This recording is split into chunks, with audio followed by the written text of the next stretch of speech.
Hi.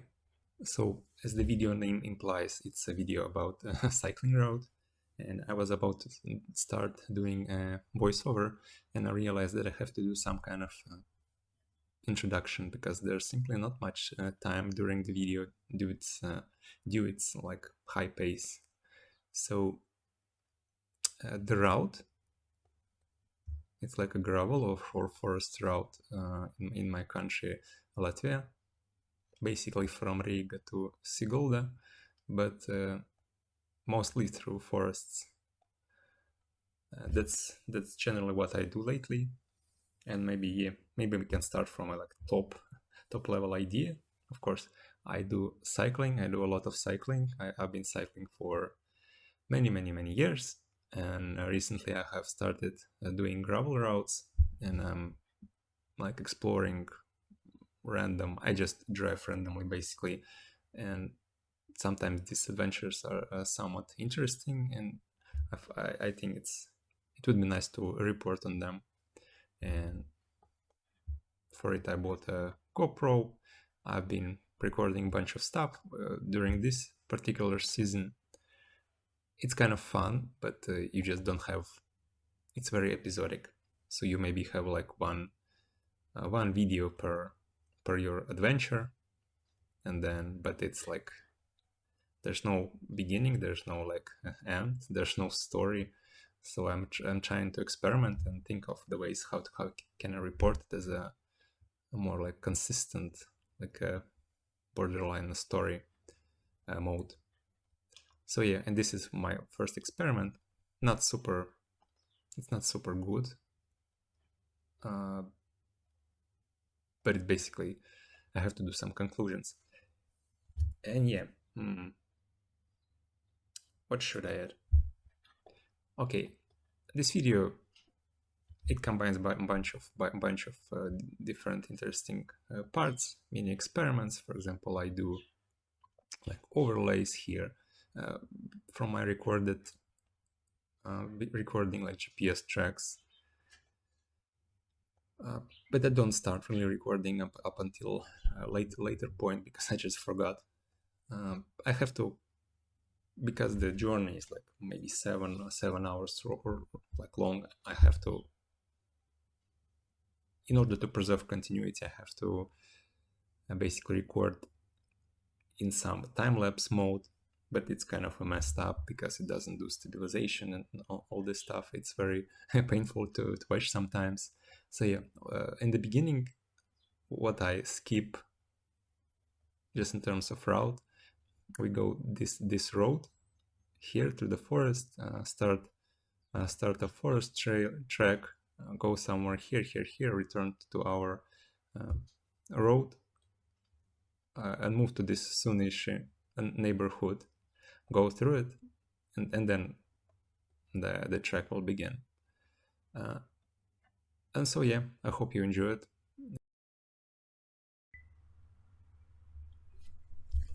So yeah, uh, we begin with that part to Soonish. Here I'm recording in a time-lapse mode, like 2 frames a second, which is the minimum. It's somewhat cool because it allows you to record your progress without any without like memory, a lot of memory consumption, or a lot of battery use, and it's okay if the ground is somewhat stable. When you go off-road, like here in this forest part, it just gets so painful to watch, and best I can do is just to accelerate through it, but to still preserve the continuity. So the camera is attached here to my steering bar, but later I will switch to using so-called chesty. Again, also as a kind of experiment, it's an interesting perspective.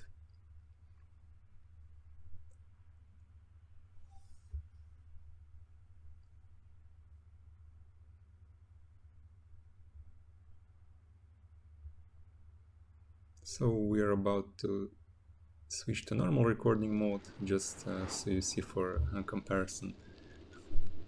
I've started recording here because I think it's a nice, well-kept neighborhood. It looks very nice. But again, I have to accelerate it a bit just to compress this video so it's not like 5 hours long. Of course, it was like, what was it? It's like October of 18th or something, I don't remember what. So yeah, the autumn begins. You see this, the color of leaves changes. It's very beautiful. So it's nice to have option to capture this particular time of the year, although it was very cold. Basically in the morning it was 1 degree Celsius, and the next day it was in the 9 AM it was like -1, which is unprecedented, but it was like a temporary dip, but still it affects how you can, what you can expect to dress, or how you thermoregulate during this long rides. And it's okay while the sun shines, because in the end, in the latter part of this journey, especially if I take longer breaks in order to like have a snack, it's hard to warm up back.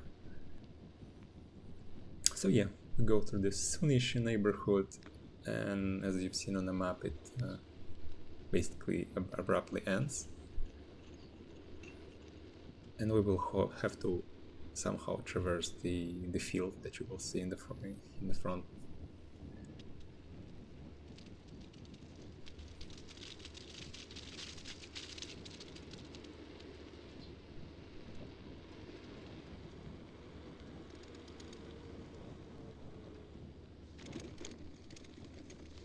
Of course, there is a gravel road.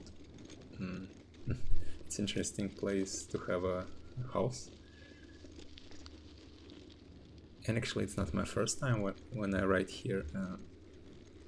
Maybe a year or two ago, I just found this route like randomly. I was just exploring, and as you will see now, I didn't know like anything on the map, anything. I just drove down this path, saw some kind of a road through the field, and decided to take it. First thing to mention here, it's very overgrown. It's not criminal overgrown, but still you see it is rarely used.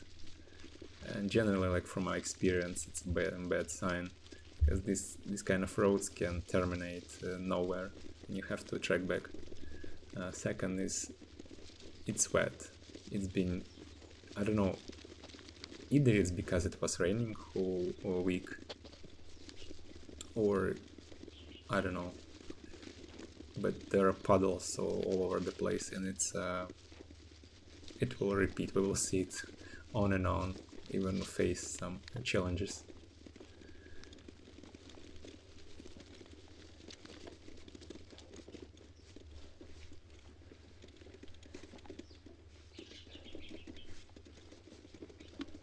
We are riding along the shore basically of this Leala-Jugla river, big Jugla river, and although the path, it seems that it terminates, there is a small trail, probably for locals or fishermen, I don't know, but it's also very overgrown.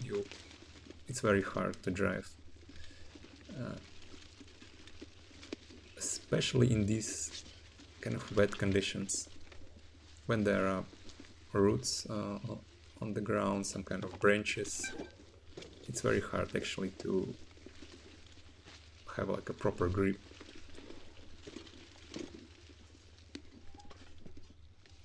Actually, this track is not even on the OpenStreet map, and maybe I should contribute in adding it, because there still is a trail for people who want to go from like A to B, and you don't have to actually go through the forest or bushes.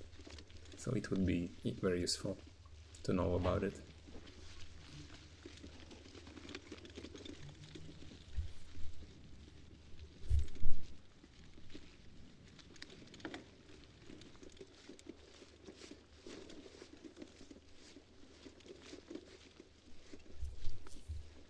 So we emerge on a river bank. If you saw on the map, the river takes this kind of just a very tight turn. It's basically a full loop. I don't know why it doesn't go straight through. And maybe because of maybe there are some rocks or just some specific geologic reasons. Oh, I remember first time I was here, you have to drive through that overgrown track, and you don't really know whether you will be somewhere that is basically close to population, and then you came to this picnic area and you realize, okay, that's very nice, that means I'm not in the middle of nowhere. Here you see I've remembered to turn on the GPS recordings, and I will be using it. I will be using it because the road is so bumpy, and when I switch to basically time-lapse recording, which doesn't have stabilization, it is just, to be honest, it's just painful to watch, and sometimes I let it at least have some option to focus on something that is not so shaky, and yeah, that's when you can take a look at an overlay. We travel along the river, not exactly, it makes a bunch of turns there, and we arrive at the second interesting point in this trip, which is this bank. Again, the river, it takes very sharp turns, and it erodes the ground. That's why we have these hills, these drops.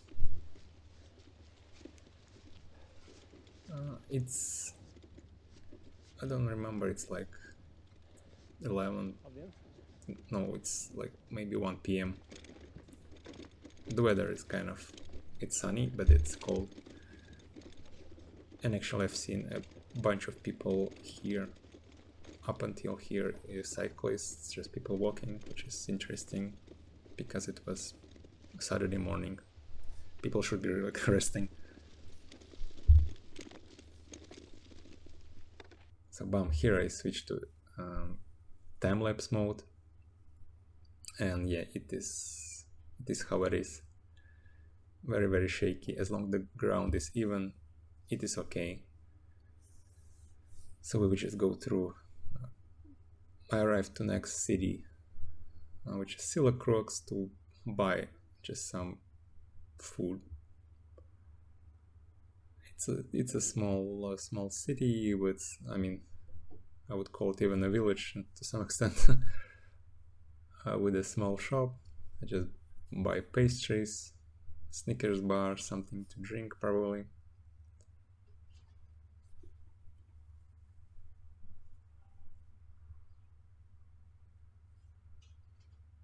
Then I start planning where do I want to go, and I return back on my track, but I just turn more to the north, back to the river.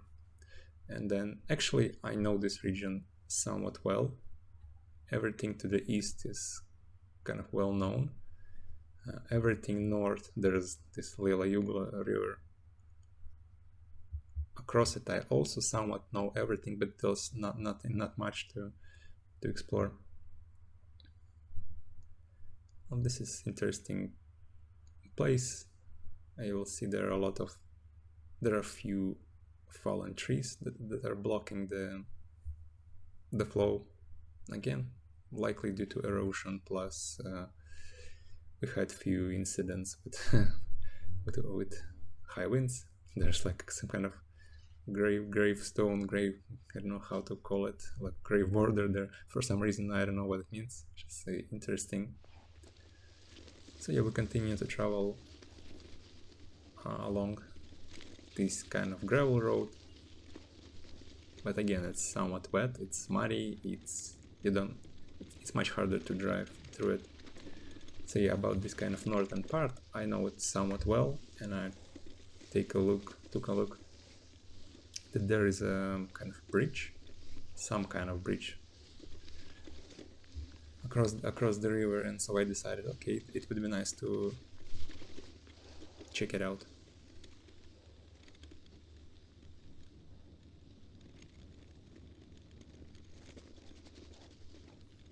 So yeah, this kind of a time lapse, which is not time lapse. In this case, it's just accelerated recording.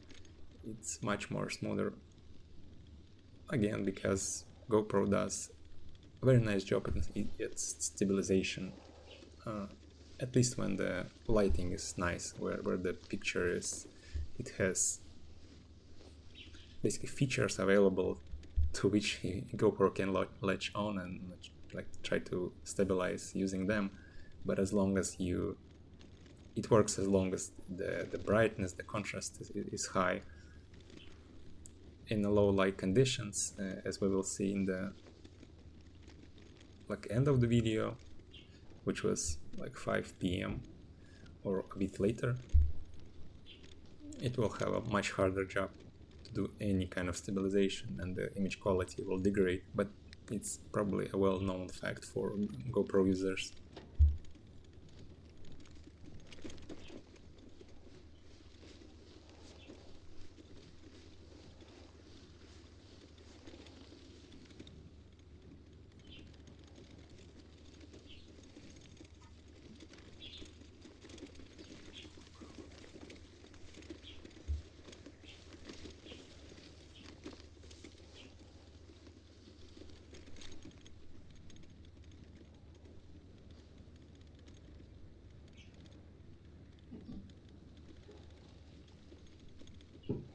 Here maybe I should have skipped this part or at least accelerated it. But yeah, I turn back, which basically I want to return to the river. I've never been there. If I were to go forward, I would return back to places which are well explored by me, which is not cool.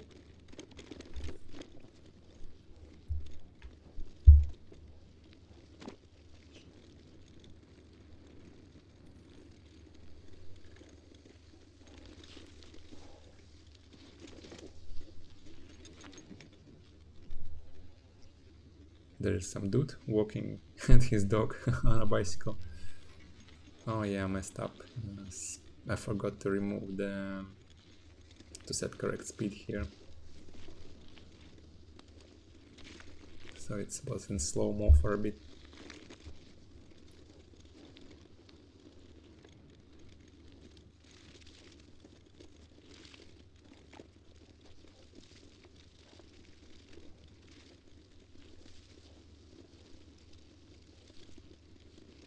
Here I find the bridge which was on the map.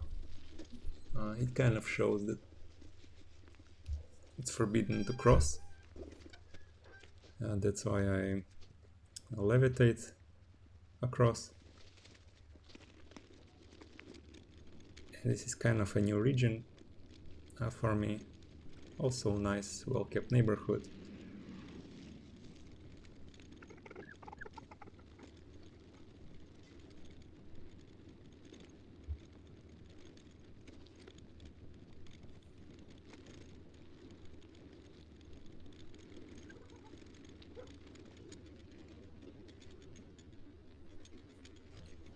Jeez, I forgot to speed up things here again. Yeah, it just I had a playback at 60 FPS. I'm recording at 30 FPS. So I was setting the wrong basically velocity, video speed. So yeah, dogs.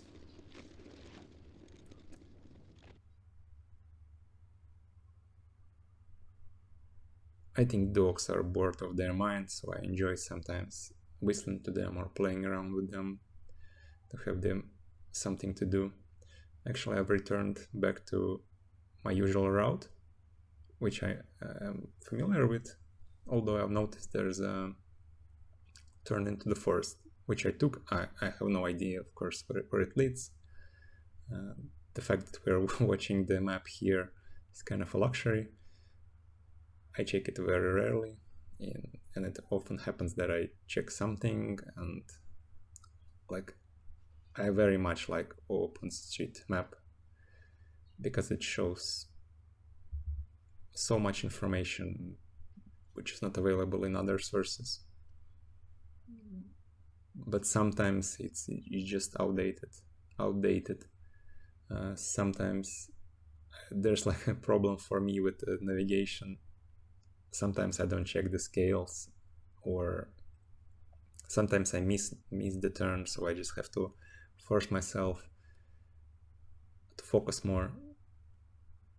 So sometimes there should be some kind of trail, but it's hidden in the bushes or something.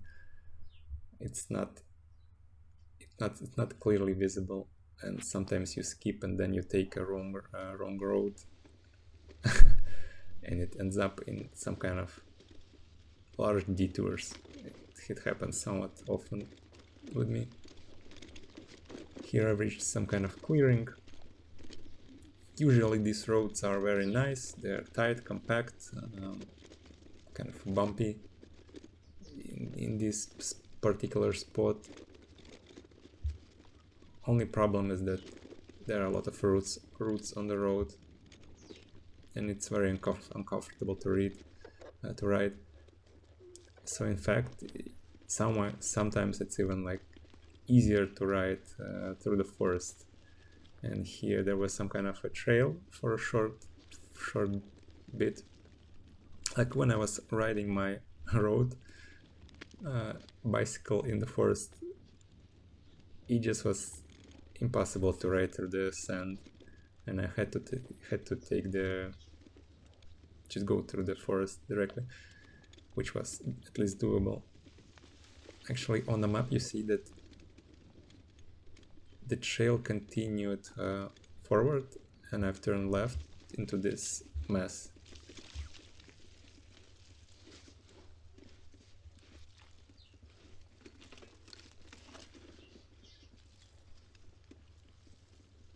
And this kind of dirt, it's very awful. It's basically like driving through sand. It has a lot of similarities that you're like drifting, slipping, and when you're driving through the sand, if you do something very sharply, your wheels basically start to slide. It's easy to get stuck or fall or whatever. And in this case, it's like this turn up to 11 because the stakes are much higher. Here, if you stop, you will get basically, you have to put your leg somewhere not to fall, and it will be in the mud or the puddle. No other option.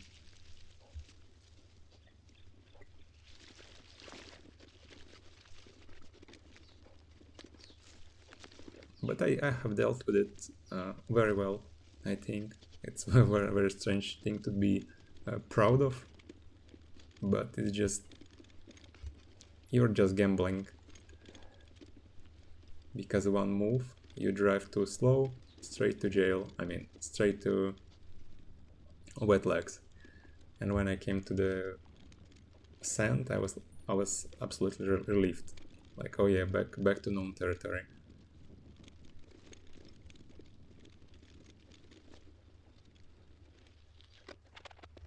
I checked the map to check where I am, where to go forward, because I saw this kind of road crossing, but I realized that this road also loops back, and it's a road, nothing interesting will happen there. So I decided to check the route forward, and it returned back. So I'm back to the gravel road.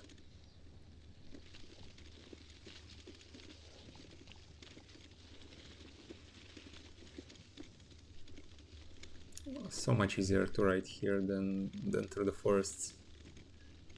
And there are issues with these roads. Sometimes they are, and how to call it, not even, not straight, and if you know, if a lot of cars drive, they leave this kind of bumpy road, which is awful to drive.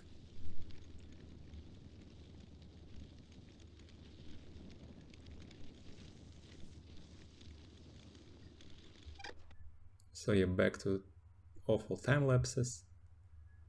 I've also checked in which direction I can go, because this particular road, it goes east, and it's not what I want. I wanted to go more like northeast. But I saw that there will be the route which I took. But more and more we see that it gets like very swampy. So there are instances where I don't want to ride through something. It's too deep. I don't want to basically make my transmission wet. So sometimes it's easier just to carry across. And this trail, you see, it becomes somewhat sketchy.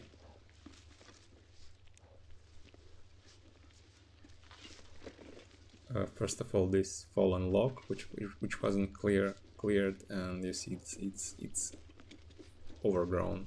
It's very rarely used.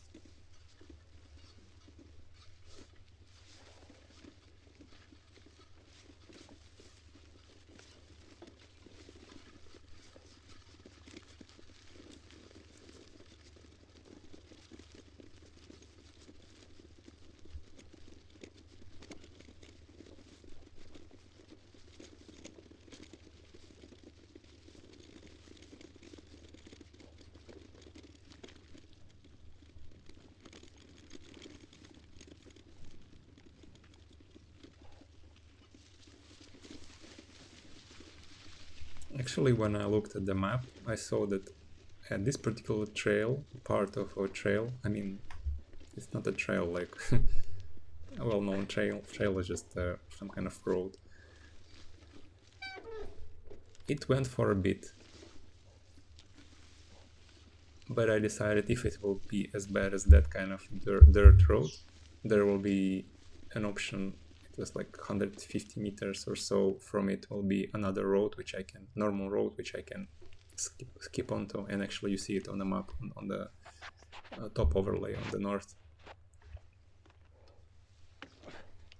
And in fact, this particular obstacle, these large puddles, were the kind of this shortcut to the normal road. As you see, there's no real track on the map here. So maybe it was not the best idea to rely on this kind of being able to take this shortcut if it was so wet. Here I just decided to go around. It's not the first time when I encountered these kind of obstacles, but even then I had to step on like these grass patches because there was water underneath.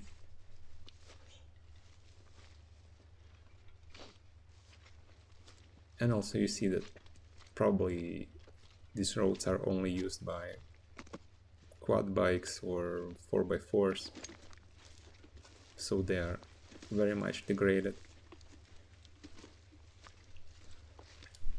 But we see this road going forward. Of course I didn't know it because I didn't like check the map, but it was interesting that there was an exit after this particular incident.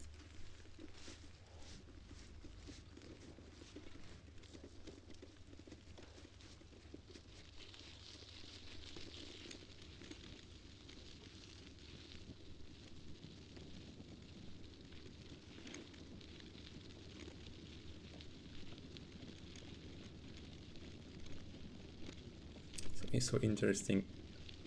We are like 30 minutes in, and we're only like, I don't know, half, like less than half of the total distance. We have done only less than half, and actually, well, I will record mostly time lapses from now on.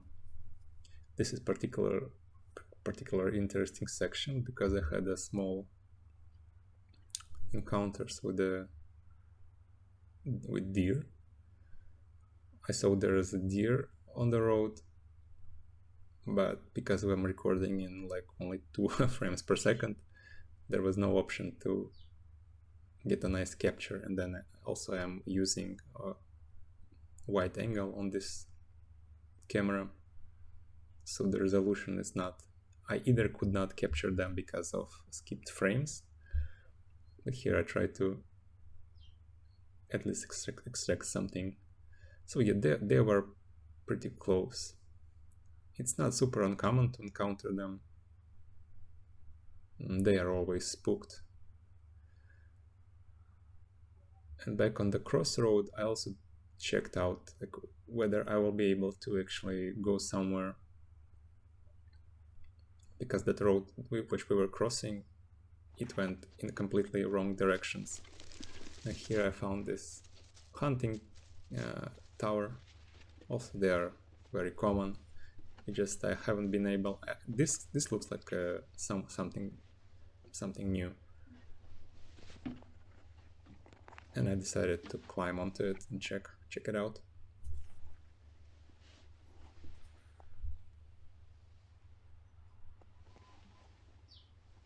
I've lingered on this direction because I think there is a clearing with some kind of, I don't know what was it. Was like a feeding station or something, so maybe there hunters are waiting for deer to go there and then they shoot them, whatever. It's kind of curious.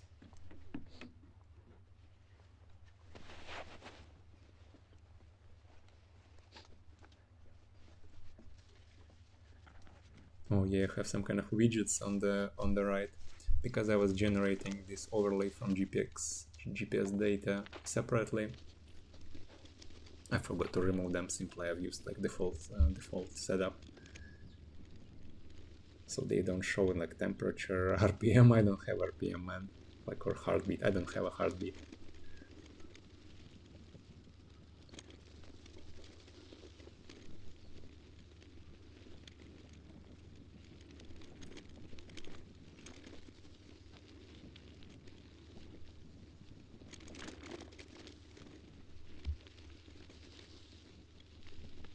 And actually I returned to the not exactly highway, but okay, highway, which I'm already familiar with. It goes from Ropeže to Garkalne, and I took this route maybe 2 times. And so I decided, okay, I should take something new, and then I turned more like east, northeast. I took a break there. I went again off-road, because again that road went east, which is not where I want to, and there was this section through the forest.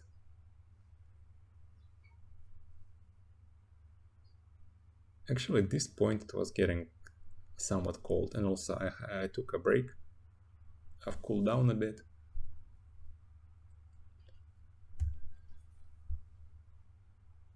Here I do like 180. I wanted to visit one trail here, but apparently it didn't exist anymore, like very weirdly.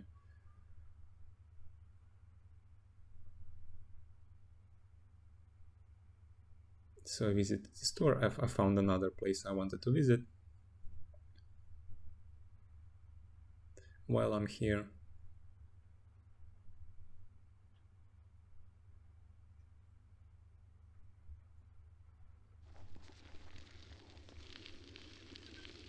So there will be also some kind of trails. I wasn't sure how much time it will take. I wanted to catch a train. Generally, I tend to take a train, some routes that will end up somewhere. There's this kind of white cloud, barking cloud has descended. So yeah, usually I try to tend tracks, trails, or routes which will end in like reasonable proximity to trains, because it's so easy to transport bicycles by trains, which is not the case with buses. The bus system is not simply not designed. It's impossible. They don't accommodate you with like easy access, at least to what I see. So I don't use it. And I have very many places explored, which are like 60 km away from train tracks and so on. So this particular track, nothing special, I suppose. I didn't understand that it will take so much time, and I was just wondering like how to synchronize myself with next train, which I had to skip because it took so much time. And this particular train, again, this particular track, there are so many routes, and the leaves, you don't really see where you're driving. It's getting dark. You see the illumination. It's more like everything lost color, more or less.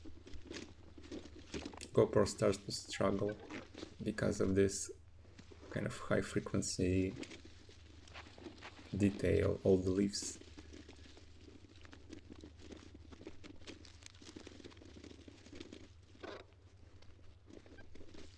So this kind of last part is just for continuity's sake, more or less.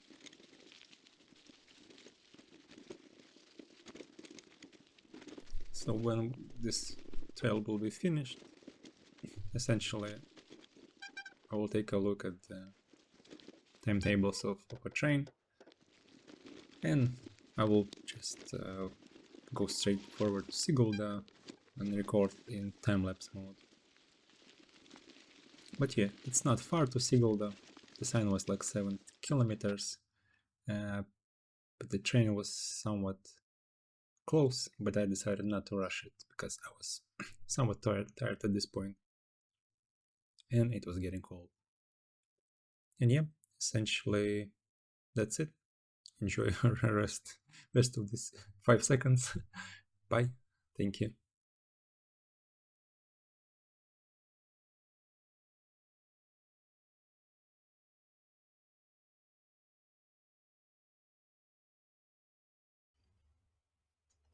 So let's say some closing words. So for some reason, when I record with OBS, it masks images here, but okay. So what I think about, first of all, this particular trip, I think it was nice. I had an option to ride in forest, so no roads, no cars. You are in the nature all along. It's the air is fresh, and so on and so forth. So it was perfect. It was challenging in new, interesting ways, and I've explored a bunch of new places. Now, what about this particular execution or this kind of experiment for reporting? So I think it's cool to be able to preserve some continuity, that you have a start and a finish. It's just this time-lapse recording in this particular execution are terrible, I think. Just because how shaky the camera is, I'm not sure how bad it will look in like full screen. So yeah, I guess the proper solution would be to stack up on external batteries and record everything in like 30 FPS, but it would be much better in 60, of course, as I've tested many times. It's just the memory requirements for that will be somewhat astronomical. Not astronomical, but I would expect for a trip in 30 FPS to be recorded in like 150 gigs or something, which would be a pain to process. So yeah, I think the overlay thing is very interesting and flexible. Being able to see the full path and like the local map, I mean the scale of a local map can be changed. I think it can be something that you play around with. So in general, yeah, I think it's an interesting experience. I got to relearn DaVinci Resolve. I've used it before, but it's an amazing program. So yeah, thank you, I guess, for watching, and see you in next video, whatever it will be.